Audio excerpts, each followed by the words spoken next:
आज इंशाअल्लाह ये हदीस नंबर 29 पर बात करेंगे। सफ़ा नंबर 92 है।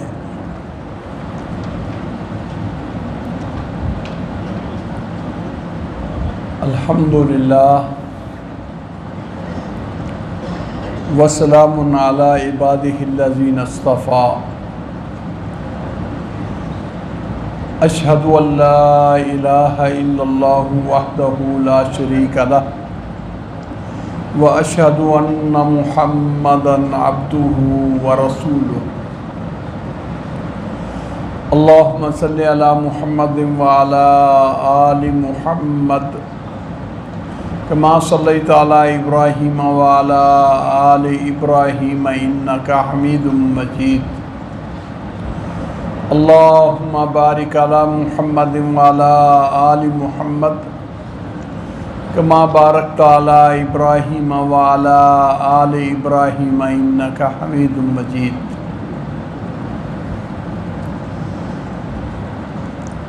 बाबू व इन ताइफतानि मिनल मुमिनीन इक़्ततलू फ़अस्लिहू बैनहुमा। अन अबी बकरता रज़ियल्लाहु अन्हु क़ाल समिअतु रसूलल्लाहि सल्लल्लाहु अलैहि वसल्लम यक़ूल इज़ल तक़ल मुस्लिमानि बिसैफ़िहिमा फ़ल क़ातिलु वल मक़तूलु फ़िन्नार। फ़क़ुल्तु या रसूलल्लाह सल्लल्लाहु अलैहि वसल्लम हाज़ल क़ातिल फ़मा बालुल मक़तूल। क़ाल इन्नहु कान हरीसन अला क़त्ल साहिबिही। ये बाब है इस चीज़ के बारे में कि अगर मुसलमानों के अंदर दो जमातें उनमें इख्तलाफ हो जाए और लड़ाई हो जाए तो उनके दरमियान सुलह करा दो। लड़ना कबीरा गुनाह है, कल भी इस पर बात हुई। कबीरा गुनाह के इर्तिकाब से बंदा मुजरम होता है, गुनाहगार होता है, मगर रहता इस्लाम के दायरे में है, उससे वो काफिर नहीं हो जाता। अब दो जमातें लड़ने वाली, एक हक पर होगी यकीनन और एक बातिल है, और उन दोनों को लड़ने वालों को मोमिनीन की जमात करार दिया है, ईमान वालों की जमात करार दिया है। व इन ताइफतान मिनल मुमिनीन इक़्ततलू, अगर ईमान वालों की दो जमातें आपस में लड़ पड़ें, लड़ने के बावजूद भी ईमान वाले, हाँ लड़ना कबीरा गुनाह है, लेकिन इसके बावजूद इससे वो ईमान से खाली नहीं होते, रहते दायरा ईमान के अंदर हैं। फ़अस्लिहू बैनहुमा, तो उनके दरमियान सुलह करानी चाहिए, फितना ख़त्म कर देना चाहिए। और फितना ख़त्म कराने में, सुलह कराने में जो लोग ये अपना किरदार अदा कर सकें उनको आगे बढ़कर किरदार अदा करना चाहिए। हत्ता कि बरादरियों के अंदर, घरों के अंदर, भाइयों के अंदर, मुआशरे में रहते हुए अगर ऐसा ऊंच नीच हो जाने की सबब गलतफहमियाँ पैदा होती हैं, बस औकात नौबत लड़ाई और झगड़े तक आ जाती है, अगर उस लड़ाई झगड़े को समेटा ना जाए तो फितने बहुत फैल जाते हैं, कत्ल गारत तक मामला चला जाता है। इसलिए हत्तुल इम्कान अहले खैर को, अहले इस्लाह को, बरादरी के बड़े लोगों को, समझदार लोगों को अपना किरदार अदा करना चाहिए। रसूलुल्लाह सल्लल्लाहु अलैहि वसल्लम भी आम तौर पर आप नमाज़ों के वक्त मस्जिद नबवी में ख़ुद होते और ख़ुद नमाज पढ़ाते। अगर कहीं लेट हुए हैं तो उसका सबब ये है कि आप किसी कबीले में सुलह कराने के लिए गए हैं।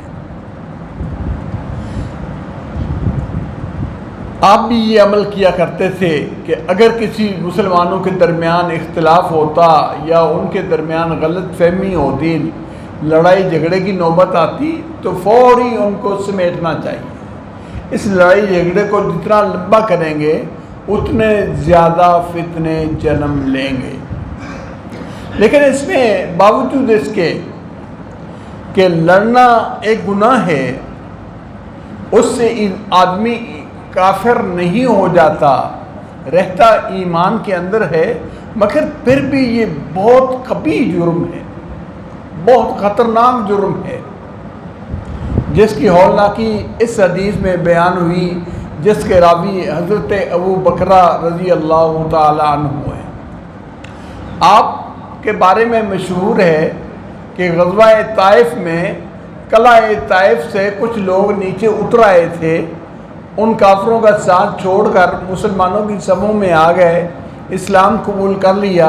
इनमें हज़रत अबू बकर रज़ी अल्लाह तआला अन्हु को भी अल्लाह ने तौफीक दी कि बग़ैर कैदी हुए, बग़ैर किसी वजह के ये ईमान की तरफ आगे बढ़े, और अल्लाह के नबी सल्लल्लाहु अलैहि वसल्लम ने उस कले से उतरने वाले सब ग़ुलामों को आज़ाद कर दिया।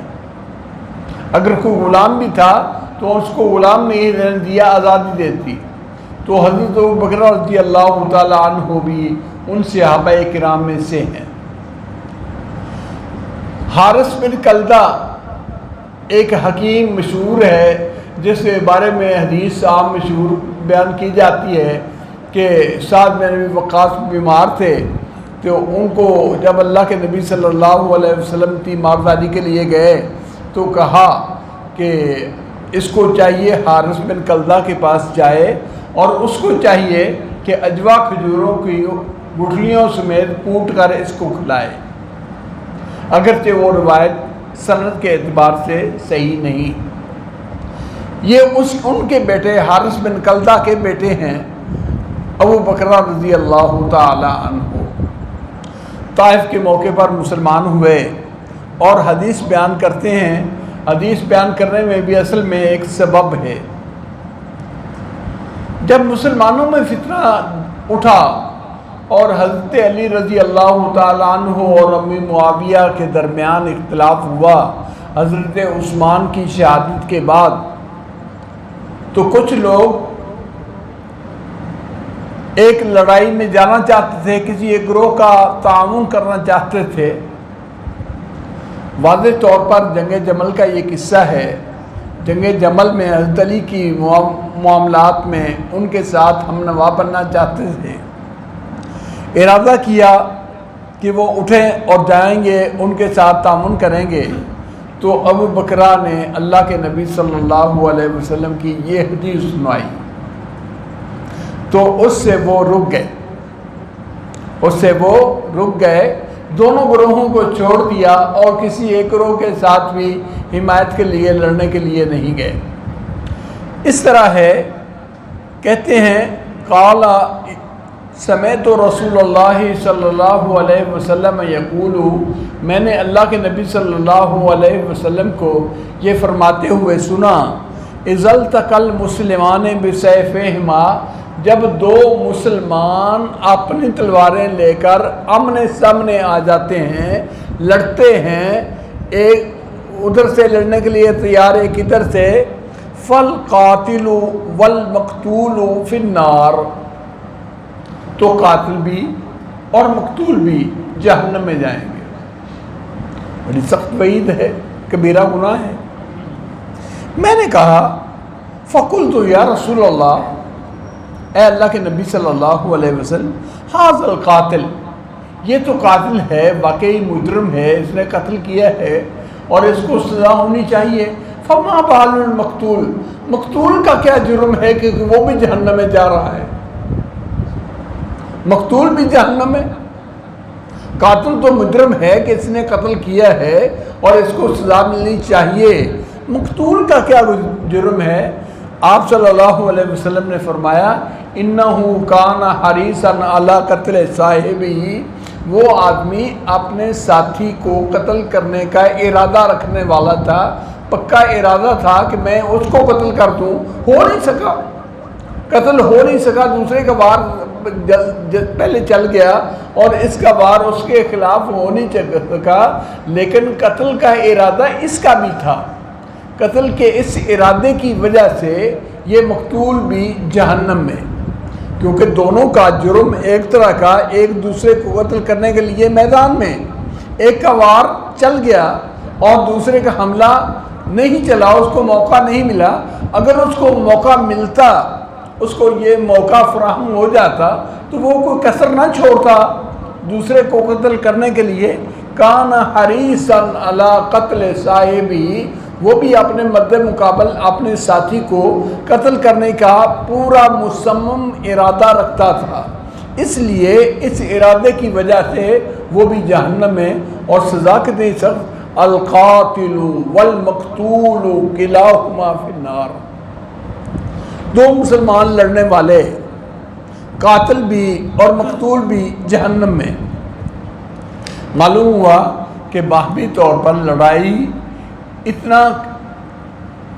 लड़ाई तो हो जाना एक फितरी अमल है, लेकिन उसको तूल दे देना, उस मामले को बढ़ा देना कि नौबत कत्ल व गारत तक आ जाए, तो अल्लाह मुआफ़ फरमाए ये बड़ी ख़तरनाक नौइयत है, ये सलामती वाली राह नहीं, ख़तरनाक ये कैफियत है। लेकिन इस जैसे जुर्म के बावजूद भी वो आदमी है दायरा ईमान के अंदर, है वो मुसलमान ही दायरा ईमान के अंदर है। अगर किसी से ये जुर्म हो गया, अल्लाह की अदालत में अगर दुनिया में उसको सज़ा मिली कत्ल के बदले किसास, तो कत्ल हो गया, ना भी सज़ा मिले तो अल्लाह के अदालत में वो मुजरम है।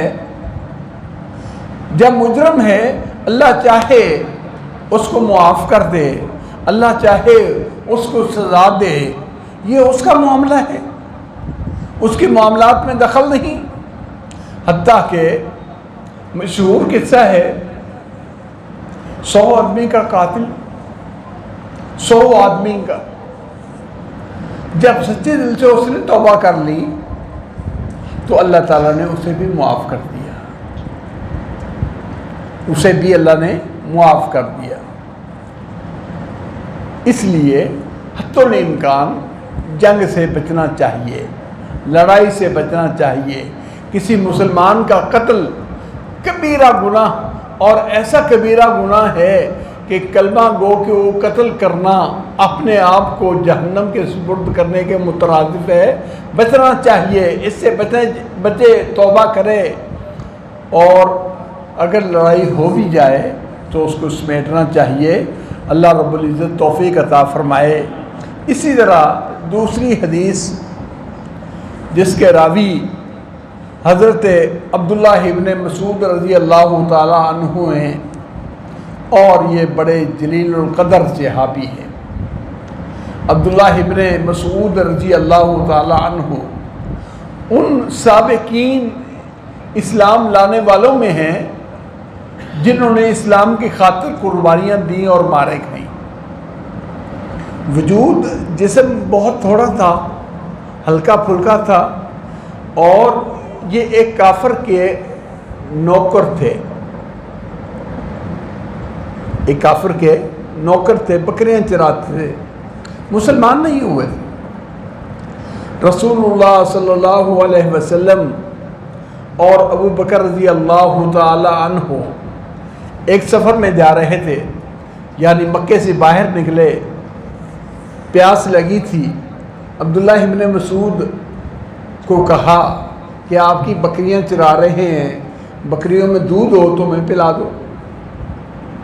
तो ये कहने लगे, मैं राई चरवाहा मोतमन हूँ, अमानतदार हूँ, अमानत के अंदर ख़यानत नहीं कर सकता, मैं आपको दूध नहीं पिला सकता। अभी मुसलमान भी नहीं हुए थे, लेकिन ये खूबी उस वक़्त भी इनके अंदर थी कि अमानत के इतने पक्के।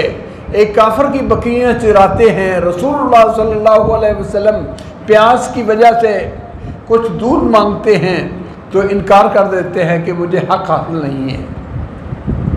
आप सल्लल्लाहु अलैहि वसल्लम ने फरमाया, मुस्लिम इमाम अहमद में ये हदीस है, आपने फरमाया तेरी बकरियों में कोई ऐसी बकरी है जिसने आज तक दूध का कोई कतरा नहीं दिया और अभी तक जुफ्ती भी नहीं हुई, यानी बिल्कुल दूध के काबिल नहीं, छोटी बच्ची है। हाँ है। कहा लाओ उसे। हज़रत अब्दुल्लाह इब्न मसूद रज़ी अल्लाह ताला अन्हु वो लेके आए। नबी सल्लल्लाहु अलैहि वसल्लम ने अल्लाह से दुआ की और उसके थनों को हाथ लगाया तो दूध से भर गया। अबू बकर रज़ी अल्लाह ताला अन्हु पत्थर का एक प्याला बना हुआ था, वो लाए। आप सल्लल्लाहु अलैहि वसल्लम ने उसमें दूध धोया, खुद भी पिया, अबू बकर को भी पिलाया, अब्दुल्लाह इब्न मसूद को भी पिलाया। और फिर आप सल्लल्लाहु अलैहि वसल्लम ने उन थनों को कहा, उन दूध वाले हवा जगह को कहा सुकड़ जाओ, और वो उसी तरह पहले की तरह हो गई जिस तरह पहले। कि ठीक है तुमने ख़यानत तो नहीं करनी, लेकिन ये अल्लाह ने हमें पिला दिया है। अब्दुल्लाह इब्न मसूद देखकर हैरान हो गए, यार ये अजीब मामला, ये मुझसे अल्लाह के नबी का अब्दुल्लाह इब्न मसूद रज़ी अल्लाह ताला अन्हु ने हालत कुफर में देखा, और इसकी वजह से दिल में आपकी सदाकत, आपकी नबूवत की सदाकत की दलील वो दिल में जम गई। आए तो आके नबी सल्लल्लाहु अलैहि वसल्लम को उनके हाथ पर इस्लाम कबूल कर लिया, और फिर साथ कहा कि या रसूल अल्लाह सल्लल्लाहु अलैहि वसल्लम मुझे पढ़ाएं, मुझे वो कुरान जो अल्लाह ने आपको दिया है वो मुझे भी पढ़ाएं। आप सल्लल्लाहु अलैहि वसल्लम ने फरमाया अंतल गुलामुल मुअल्लमु, तू एक गुलाम पढ़ा लिखा है। अल्लाहु अकबर। पढ़ा लिखा होना यानी तुझे ये आदाब आते हैं हालत कुफर में अमानत की, ये हालत कि मैं ख़यानत नहीं करूँगा अगर से माल काफिर का ही क्यों नहीं। अंतल गुलामुल मुअल्लम, तो समझदार और पढ़ा लिखा गुलाम है। और अब्दुल्लाह इब्न मसूद ने तकरीबन 70 सूरतें नबी सल्लल्लाहु अलैहि वसल्लम से बराह रास्त सुनी, बराह रास्त सीखी, पढ़ी। और आप सल्लल्लाहु अलैहि वसल्लम के बारे में आपका फरमान है इनके बारे में, अब्दुल्लाह इब्न मसूद के बारे में, कि जो आदमी चाहते हैं कि कुरान उस तरह पढ़े जिस तरह कुरान नाज़िल हुआ है, तो अब्दुल्ला इब्न मसूद के तरीके पर पढ़े। अब्दुल्ला इब्न मसूद उस तरह पढ़ते थे जिस तरह कुरान नाज़िल हुआ है, और ये गवाही थी अल्लाह के रसूल सल्लल्लाहु अलैहि वसल्लम की। हबशा की तरफ हिजरत की, फिर वापस चले गए मक्का मुकरमा में। वापस दूसरी हिजरत अल्लाह ने मदीना मुनव्वरा में नबी सल्लल्लाहु अलैहि वसल्लम के बाद जाने की। ये दो हिजरतों वाले हैं, हिजरत हबशा में और हिजरत मदीना भी। हज़रत अबू मूसा अशरी रज़ी अल्लाह ताला अन्हु कहते हैं एक अरसे तक मैं देखता था कि शायद अब्दुल्लाह इब्न मसूद अल्लाह के नबी के अहले बैत में दाखिल है। इतनी कसरत से उनका इनके घर में जाना आना था। अब्दुल्लाह इब्न मसूद का अल्लाह के नबी के पास जाना आना इतना कसरत से था। अब्दुल्लाह इब्न मसूद भी और इनकी वालिदा भी कसरत से अल्लाह के नबी के घर जाना आने की वजह से मैं समझता था एक अरसे तक कि अल्लाह के नबी के घराने के ही फ़र्ज है। एक मौके पर बड़ी दिलचस्प बात है, मिसवाक उतारने के लिए दरख्त पर चढ़े, हवा चल रही थी और अब्दुल्लाह इब्न मसूद की टांगें ऊपर हरकत करने लगी, पतली दुबली टांगें, और वो हवा में टहनी ने हरकत की तो वो भी हरकत करने लगी। कुछ सहाबा देखकर हंसने लगे कि देखो वो टांगे कैसे, पतले दुबले जिस्म वाले थे, थोड़े जिस्म वाले थे। आप सल्लल्लाहु अलैहि वसल्लम ने कसम खा के फरमाया वल्लज़ी नफ्सी बियदिही, मुझे उस रब की कसम के जिसके हाथ में मेरी जान है, इन्ना हुआ ला अस्कल फिल मीज़ान यौमल क़ियामत मिन जबल ओहद, क़यामत के दिन ये पिंडलियाँ ओहद पहाड़ से भी ज़्यादा भारी हैं। क़यामत के दिन जब नेकियों के तराजू में आदमी को तोला जाएगा तो ये पिंडलियाँ पतली दुबली जिनको देख के हंस रहे हो और उनको मामूली समझ रहे हो, ये पिंडलियाँ अल्लाह के यहाँ ओहद पहाड़ से भी ज़्यादा हैं। अल्लाहु अकबर, अल्लाहु अकबर। वो इस हदीस के रावी हैं कि आप सल्लल्लाहु अलैहि वसल्लम ने फरमाया, उस वक्त लम्मा नज़लत या अल्लज़ीना आमनू वलम यल्बिसू ईमानहुम बिज़ुल्मिन उलाइका लहुमुल अमन, कि वो लोग जो ईमान लाए और उन्होंने अपने ईमान को जुल्म के साथ मिलाया नहीं, ईमान और जुल्म आपस में खल्त मल्त नहीं होने दिए, अपने ईमान को साफ सुथरा रखा, महफूज रखा, उलाइका लहुमुल अमन, उनके लिए क़यामत के अमन है, उनको किसी किस्म का खौफ नहीं। सहाबा सैद पर बहुत डर गए, दहल गए। अय्युना ला यज़लिम, या रसूलुल्लाह सल्लल्लाहु अलैहि वसल्लम, हम में से कौन आदमी है जिसने अपने आप पर जुल्म ना किया हो? कोई ना कोई गुनाह तो आदमी से हो जाता है, भूल चूक हो जाती है। और अगर क़यामत के दिन बचने के लिए, अमन के लिए ये शर्त है कि ईमान लाए और कोई गुनाह ना हो, तो फिर तो बचना बड़ा मुश्किल है। कौन बचेगा? आप सल्लल्लाहु अलैहि वसल्लम ने फरमाया, इस आयत का ये माना नहीं, तुम्हारा ख्याल किधर चला गया? तुम कुरान पाक की दूसरी आयत को नहीं देखते जो लुकमान अलैहिस्सलाम ने अपने बेटे को कहा था, या बुनैया ला तुश्रिक बिल्लाह इन्न शिर्क लज़ुल्मुन अज़ीम, कि बेटे शिरक ना करना, शिरक बहुत बड़ा गुनाह है, शिरक सबसे बड़ा गुनाह है। इस आयत में जो अल्लाह ने फरमाया है कि जो लोग ईमान लाए और उन्होंने अपने ईमान को जुल्म के साथ नहीं मिलाया, यानी ईमान लाने के बाद शिरक नहीं किया, ईमान लाने के बाद शिरक नहीं किया, शिरक से अपने आप को पाक रखा, उलाइका लहुमुल अमन, इससे मुराद कि उनको अमन है, इससे मुराद शिरक वाला अमन जुल्म है। इससे आम जुल्म, आम गुनाह की बात नहीं। आम गुनाह अल्लाह रब्बुल इज़्ज़त ईमान वालों के वो उनकी नेकियों से ही मुआफ़ फरमा देते हैं। अगर बड़ा गुनाह हो तौबा से अल्लाह मुआफ़ फरमा देते हैं। अलबत्ता शिरक का गुनाह ऐसा है जिसके बारे में ऐलान है, इन्नल्लाह ला यग़फ़िरु अन युश्रका बिही व यग़फ़िरु मा दूना ज़ालिका लिमन यशा।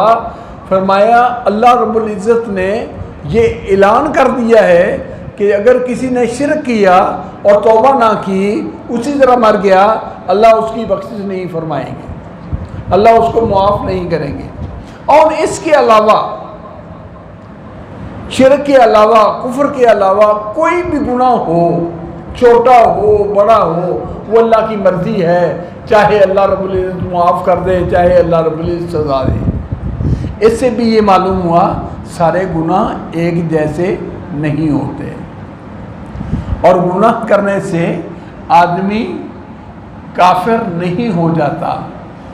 अलबत्ता शिरक और कुफ्र का गुनाह ऐसा है कि वो उसके इर्तिकाब से ईमान चला जाता है। इसलिए शिरक के गुनाह से बचना चाहिए।